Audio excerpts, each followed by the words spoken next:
সুপ্রিয় বন্ধুরা, সবাইকে স্বাগতম। আজকে আমরা কথা বলবো ন্যাশনাল সিকিউরিটি ইন্টেলিজেন্স এর ওয়াচার কনস্টেবল পদের যে পরীক্ষা হয়ে গেল, যেটার বর্তমান পদ ফিল্ড স্টাফ নামে পরিচিত। অর্থাৎ কিছুদিন পরে এই ওয়াচার কনস্টেবল কথাটা থাকবে না, এটা ফিল্ড স্টাফ হয়ে যাবে। এই পদের পরীক্ষা হয়ে গেল, যেটা আজকে 17/9/2021 তারিখে। তার প্রশ্ন সমাধান নিয়ে কথা বলবো। প্রশ্নটা এমসিকিউ আকারে ছিল। আপনাদের আমি প্রশ্নের লিঙ্কটা ডেসক্রিপশন বক্সে দিয়ে দিব প্রথমেই, সেখান থেকে আপনার প্রশ্নটা ডাউনলোড করে নিতে পারবেন। আর প্রশ্নের সমাধান নিয়ে আমরা কথা বলবো। প্রথমে আমরা দেখি, প্রশ্ন মোট 100 মার্কের ছিল, মোট 80টা প্রশ্ন ছিল। প্রত্যেকটা প্রশ্নের মান ছিল 1.25, নেগেটিভ মার্কিং ছিল 0.25, অর্থাৎ একটা ভুল দাগালে 0.25 মার্ক কাটা যাবে।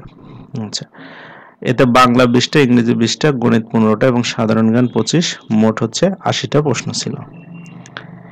তো এই প্রশ্নগুলো আমরা স্টেপ বাই স্টেপ সমাধান দেখব। সবার শুরুতে বাংলা 20টা। বাংলা প্রথমে সন্ধি ছিল। ঢাকেশ্বরী শব্দের সন্ধি বিচ্ছেদ কোনটি? ঢাকা যোগ ঈশ্বরী। নিচের কোন ক্ষেত্রে সন্ধি করা অনুচিত? এটা হবে উপরের কোনোটি নয়। এই ধরনের প্রশ্নগুলো যেগুলো নতুন আসছে, সেই প্রশ্নগুলো মূলত নবম এবং দশম শ্রেণীর যে নতুন ব্যাকরণ বই বের হয়েছে 2021 সালের, সেখান থেকে বেশি আসছে। তো এখন পুরাতন বইটার পাশাপাশি নতুন বইটা একটু রিভিশন করা দরকার আর কি।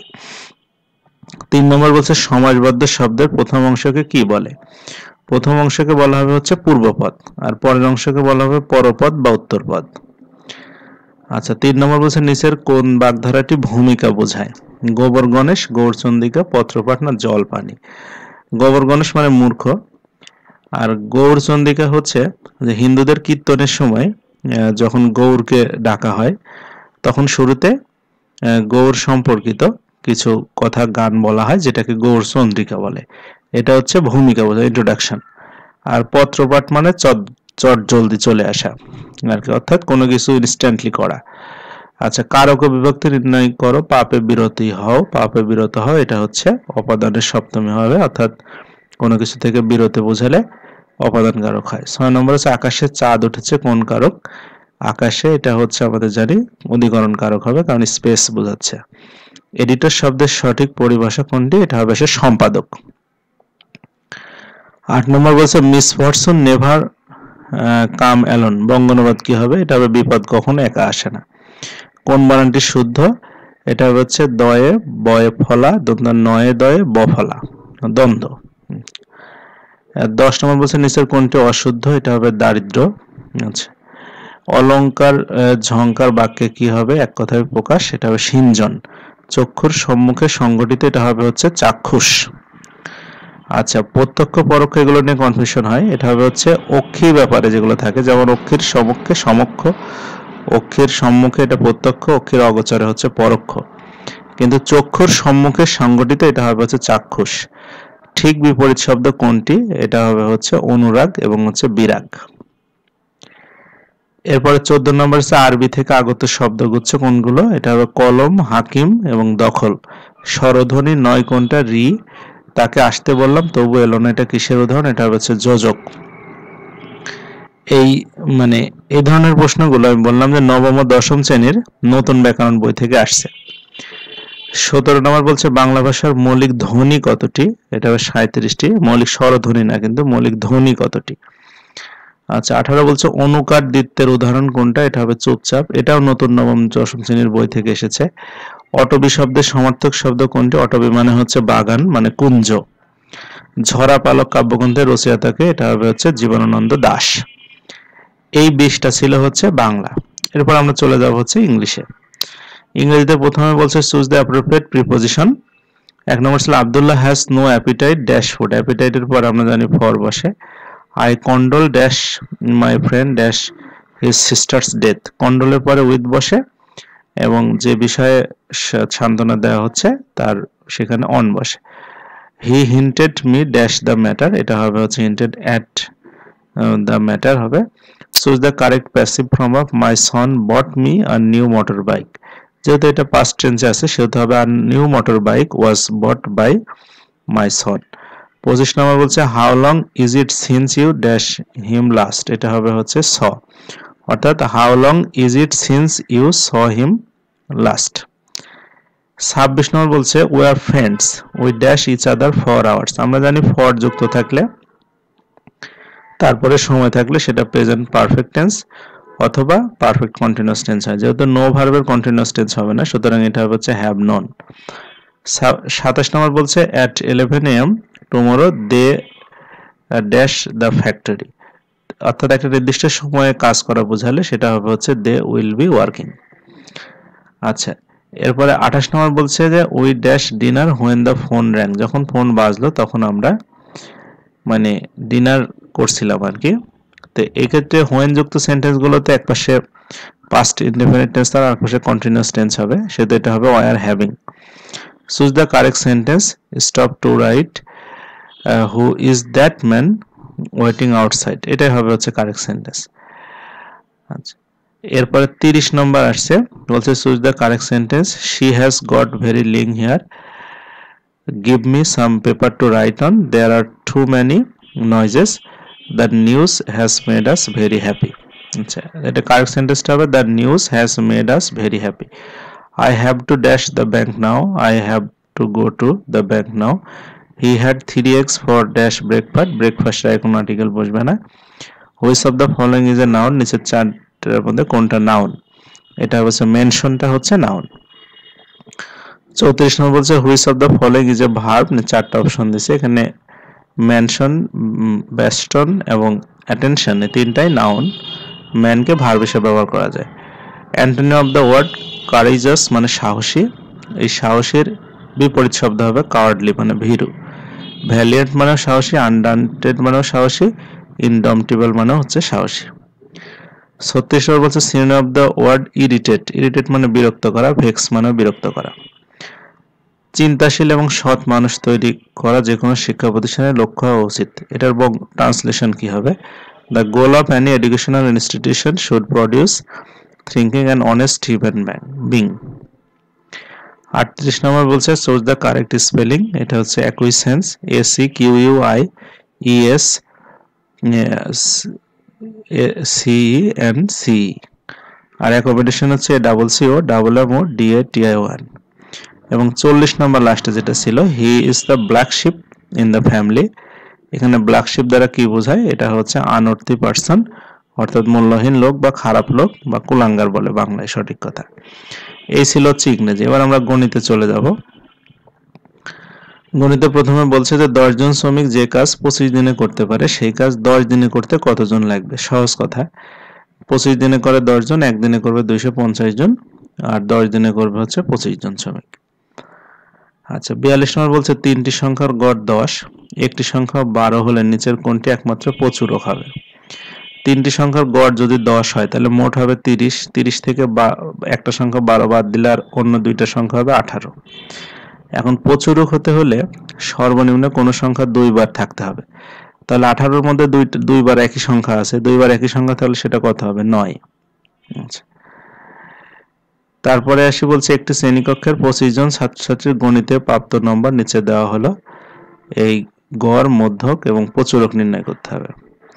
তাহলে আমরা গড় নির্ণয় করার সিস্টেমটা হচ্ছে আমরা নাম্বার এবং ছাত্রছাত্রী গুণ করে মোট ছাত্রছাত্রী দিয়ে ভাগ করব। তাহলে 0 গুণন 1, 5 গুণন 6, 10 গুণন 5, 15 গুণন 8 এবং 20 গুণন 5 কে গুণ করে 25 দিয়ে ভাগ করব, তাহলে এটা হবে হচ্ছে 12। আর প্রচুরকটা হবে হচ্ছে, প্রচুরক মানে যেটা সবচেয়ে বেশি হয়, তার মানে এখানে সবচেয়ে বেশি আছে হচ্ছে 8 জন ছাত্রছাত্রী আছে, তাদের মার্ক হচ্ছে 15, সুতরাং গড় মধ্যক প্রচুরক হবে হচ্ছে 12, 15, 15। 44 নম্বর বলছে কোন ক্ষুদ্রতম সংখ্যার সাথে 10 যোগ করলে 16, 24, 32 দ্বারা নিঃশেষে বিভাজ্য হবে, সে ক্ষুদ্রতম সংখ্যাটা কত? তাহলে 16, 24, 32 এর লসাগু হচ্ছে 96, অর্থাৎ 96 কে 16, 24, 32 দিয়ে ভাগ করা যায়। এখন বলছে কোন সংখ্যার সাথে 10 যোগ করলে মানে সেটা ভাগ যাবে, অর্থাৎ কোন সংখ্যার সাথে 10 যোগ করলে 96 হবে, সেটা হবে তাহলে 86, 86 সাথে 10 যোগ করলে 96 হবে। 45 নম্বর বলছে দুইটি সংখ্যার গুণফল 3380 এবং গসাগু 13 হলে সংখ্যাটির লসাগু কত? আমরা জানি গুণফল সমান সমান লসাগু গুণন গসাগু হয়, তাহলে মান বসাই দিলে এখান থেকে আমরা লসাগু পেয়ে যাব 260। আচ্ছা 46 নম্বর বলছে তমা শাড়ির দোকানে গিয়ে 1200 টাকা একটি সিল্কের শাড়ি 1800 টাকা একটি 3 পিস ক্রয় করলো। ভ্যাটের হার 4% হলে সে দোকানিকে কত টাকা দেবে? সে মোট ক্রয় করলো 3000 টাকা, ভ্যাট হবে 4% 120 টাকা, তাহলে মোট দেবে হচ্ছে 3120 টাকা। এরপর বলছে একজন মাছ বিক্রেতা প্রতি হালি রুই মাছ 2400 টাকায় কিনে 550 টাকা করে বিক্রয় করলেন, তার শতকরা লাভ হলো কত? কিনলো 2400 টাকায়, এক হালি বিক্রি করলো হচ্ছে 2200 টাকা, তাহলে লস হলো 200 টাকা। 200 টাকা লস হলো 2400 টাকাতে, গুণন 100 দিয়ে দিলে আমরা পেয়ে যাব 8/1/3%। আচ্ছা এরপরে বলছে এক বাক্স স্ট্রবেরি 2750 টাকায় বিক্রয় করায় 450 টাকা ক্ষতি হলো। ওই স্ট্রবেরি 3600 টাকায় বিক্রি করলে কত টাকা লাভ বা ক্ষতি হবে? তাহলে 2750 টাকায় বিক্রি করে 450 টাকা ক্ষতি, তার মানে ক্রয় মূল্য ছিল 3200 টাকায়, সে বিক্রি করবে 3600 টাকায়, তাহলে লাভ হবে 400 টাকা। 400 টাকা মোট লাভ হবে। 49 নম্বর বলছে 5:7, 4:9 এবং 3:2 এর মিশ্র অনুপাত কত? মিশ্র অনুপাত মানে আমরা জানি অনুপাতের প্রথমগুলো গুণ করতে হয়, অনুপাত দিয়ে দ্বিতীয়গুলো গুণ করতে হয়, অর্থাৎ 5:4:3, 7:9:2, তাহলে এটা হবে 60:126 অর্থাৎ 10:21। এরপরে আসি হচ্ছে ক্রমিক সমানুপাতি। বলছে এটি ক্রমিক সমানুপাতির প্রথম ও তৃতীয় রাশি যথাক্রমে 4:16 হলে মধ্য সমানুপাতি কত? মধ্য সমানুপাতি হবে হচ্ছে 4 এবং 16 গুণ করে রুট করলে হবে, সেটা হবে হচ্ছে 8। 51 নম্বর বলছে x + y = 4, x - y = 3 হলে 8xy কত? তাহলে আমরা আগে 4xy সূত্র লিখে নেব, x + y whole square - x - y whole square, তাহলে এটা 4 স্কয়ার থেকে 3 স্কয়ার বাদ, অর্থাৎ 4xy = হচ্ছে 7। আমাদের লাগবে 8xy, অর্থাৎ উভয় পাশে 2 দিয়ে গুণ করব, তাহলে 8xy = 7 × 14। এরপরে 52 নম্বর বলছে যদি ফাংশন x = x² হয় তবে function a + b + function a - b এর মান কত? ফাংশন x = x², তাহলে a + b হোল স্কয়ার হবে, আর a - b হোল স্কয়ার হবে, এই দুইটা যোগ করতে হবে। তাহলে আমরা দুইটা যোগ করে দিলাম, a + b whole square + a - b whole square, তাহলে এটা a² + 2b + b², আর এটা a² - 2b + b², তাহলে 2ab ক্যান্সেল হয়ে গেলে 2a² + 2b² হবে। 53 নম্বর বলছে যদি x পাওয়ার y = 64 হয়, যেখানে x y পূর্ণমান, নিচের কোনটি x + y এর মান হবে?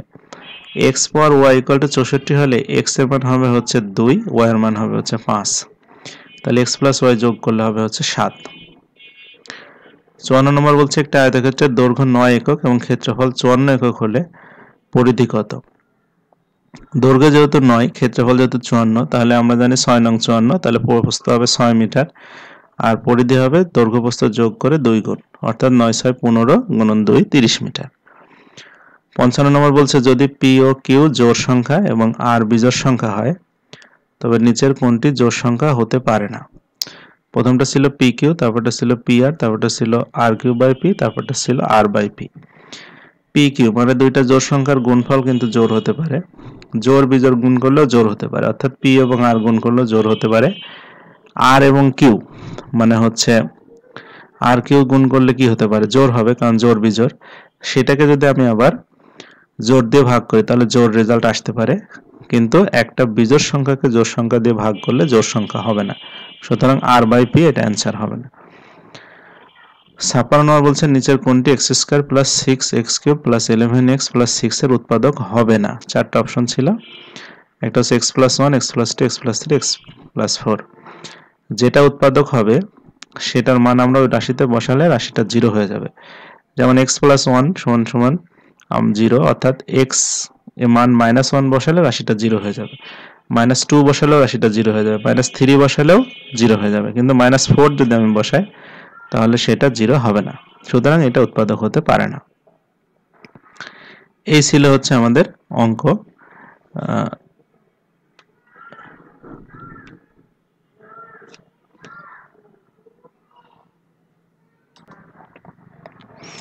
এরপরে ছিল হচ্ছে সাধারণ জ্ঞান। সাধারণ জ্ঞানের বিষয়টা কি কি ছিল? যে প্রথমে ছিল হচ্ছে আমাদের বাংলাদেশের অস্থায়ী সরকার কবে শপথ গ্রহণ করে? এটা হবে 17 এপ্রিল 1971 সালের মেহেরপুর জেলার মুজিবনগরে। 18 নম্বর বলছে মুক্তিযুদ্ধে অবদানের জন্য দুইজন খেতাবপ্রাপ্ত নারী মুক্তিযোদ্ধা হলেন, একজন হচ্ছে ক্যাপ্টেন সিতারা বেগম আর একজন হচ্ছে তারামন বিবি।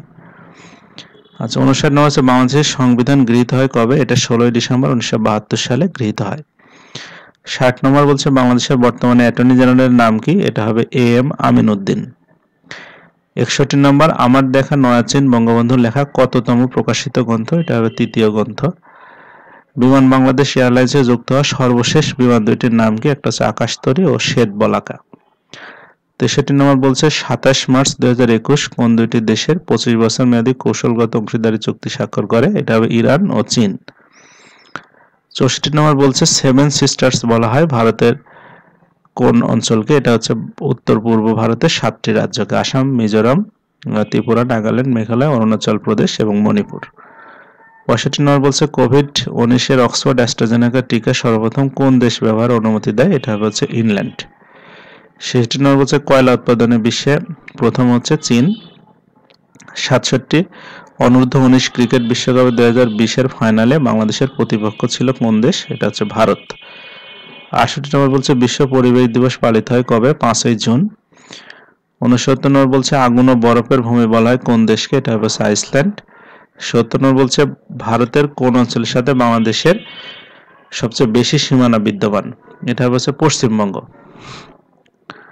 আচ্ছা, কিবোর্ডের কোন দুইটিতে সেন্টার অ্যালাইন থাকে? এটা হবে কন্ট্রোল ই।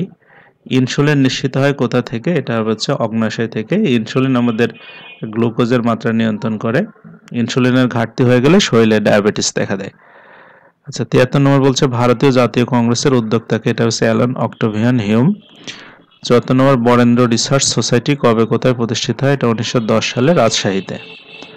75 নম্বর বলছে a brief history of seven killings বইটি কার লেখা? এটা হচ্ছে মার্লন জেমসের একটা লেখা বই, জ্যামাইকার একজন লেখক।